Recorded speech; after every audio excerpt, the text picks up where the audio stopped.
20 दिसंबर को मध्य प्रदेश विधानसभा का शीतकालीन सत्र शुरू होने वाला है और इसे लेकर हमारे संवाददाता आमिर खान ने विधानसभा अध्यक्ष गिरीश गौतम से खास बातचीत की। 20 दिसंबर से मध्य प्रदेश विधानसभा का शीतकालीन सत्र शुरू होने जा रहा है। किस तरह से तैयारी है, हमारे साथ बात करने के लिए हैं मध्य प्रदेश विधानसभा के अध्यक्ष गिरीश गौतम जी। सर, शीतकालीन सत्र शुरू होने जा रहा है, किस तरह है? 20 तारीख से 24 तक शीतकालीन सत्र है।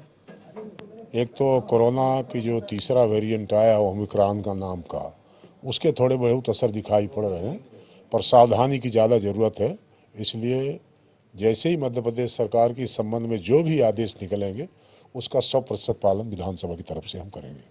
सर, देखने को मिलता है कि सदन में विपक्ष के जो विधायक हैं वो मंत्रियों से सवाल करते हैं और उनकी तरफ से कुछ मांगों को लेकर आश्वासन दिया जाता है। इस बार आप लोग उस पर समीक्षा कर रहे हैं कि जो आश्वासन दिए गए हैं करीब 1269 ऐसे मामले, उनकी समीक्षा की जा रही है। आश्वासन समिति के सामने पेंडेंसी है, इसीलिए मैंने वहाँ पर बातचीत के दरमियान कहा था कि उसको मैं व्यक्तिगत देखूंगा और आवश्यकता पड़ी तो हमारे जो मुख्य सचिव हैं CS साहब, उनको बुला करके बातचीत करूंगा कि किसी तरह से आश्वासनों का निपटारा होना ही चाहिए।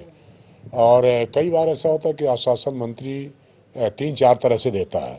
एक तो प्रश्नकाल में देता है, बजट के भाषण में देता है, ध्यानाकर्षण में देता है, या कोई चर्चा हो रही थी उसमें देता है। तो उन आश्वासनों को एक बिना अध्ययन के, प्रश्नकाल में तो जो आया तो उसमें उसका अध्ययन रहता है कि क्या क्या हम कर सकते हैं।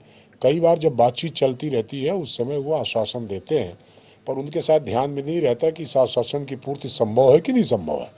फिर भी मैंने ये कहा कि उनसे बातचीत करके ये देखेंगे और उनसे भी कहेंगे कि जिनकी आश्वासनों की पूर्ति संभव नहीं हो उसका परीक्षण करके हमको बताइए, तो हम अपने उससे खाते से उसको डिलीट करें, जिससे ये पता चले कि संख्या कम होनी है, अनावश्यक तौर पर 1000 से ज़्यादा दिखाई पड़ता है तो उससे सरकार की छवि को धक्का लगता है। विधानसभा के कार्रवाइयों में थोड़ा ऐसा लगता है कि हमारी कार्रवाई जितनी ताकतवर होनी चाहिए उसमें कमी दिखाई पड़ती, इसलिए अपन इसको परीक्षण स्वतः करेंगे।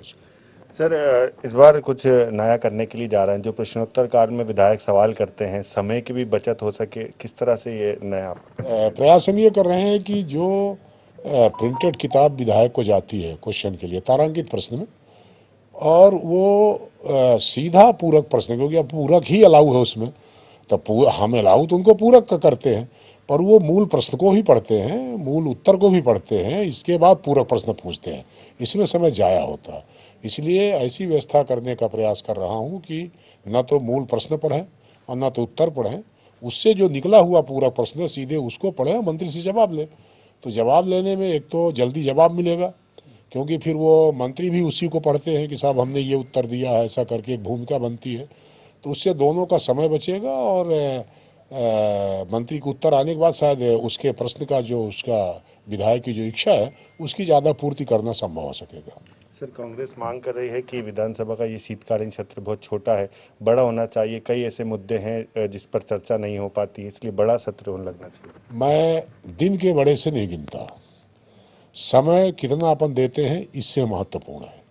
यदि 5 दिन की विधानसभा आई है तो 5 दिन की विधानसभा के लिए 30 घंटे 6 घंटे के हिसाब से लगाइए, 11 से 5 बजे तक 6 घंटे।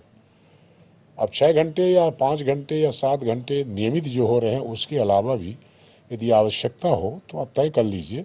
अब हम उसको रात को 9 बजे 10 बजे तक चलाते हैं, उसमें दिक्कत थोड़ी है। तो 30 घंटे की जगह में हम 40-50 कर सकते हैं। केवल आकर के शोर शराबा करना विधानसभा में और चले जाना और फिर दूसरे दिन फिर आना, इसके लिए दिन की गिनती नहीं करना। दिन की गिनती इसके लिए करना कि हम कितनी बहस कर सके, कितने हम काम कर सके, कितने लोगों की समस्याओं को हम विधानसभा के भीतर उठा सके, और फिर ये विचार करेंगे यदि हम, तो शायद हमारे विधानसभा के ये गिनती करने की आवश्यकता नहीं होगी कि हमको और दिन चाहिए। यदि ऐसा इसके बाद भी लगता है कि इतने दिन में भी इतनी बहस करने के बाद भी पूरा नहीं हुआ, तब जायज वो दिन की मांग करेंगे तो शायद जायज होगा।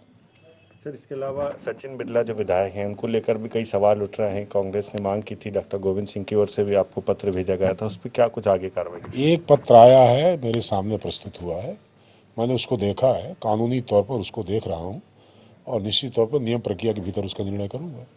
बहुत धन्यवाद सर। ये थे हमारे साथ में मध्य प्रदेश विधानसभा के अध्यक्ष गिरीश गौतम जी, जिनका यही कहना है कि विधानसभा का ये शीतकालीन सत्र पूरे कोरोना प्रोटोकॉल के तहत होगा, क्योंकि जिस तरह से हम देख रहे हैं कि कोरोना का नए वेरिएंट की दस्तक है और ऐसे में सावधानी भी जरूरी है। इसके साथ ही विधायकों के प्रश्नोत्तर काल को लेकर भी कुछ नए प्रयास किए जा रहे हैं।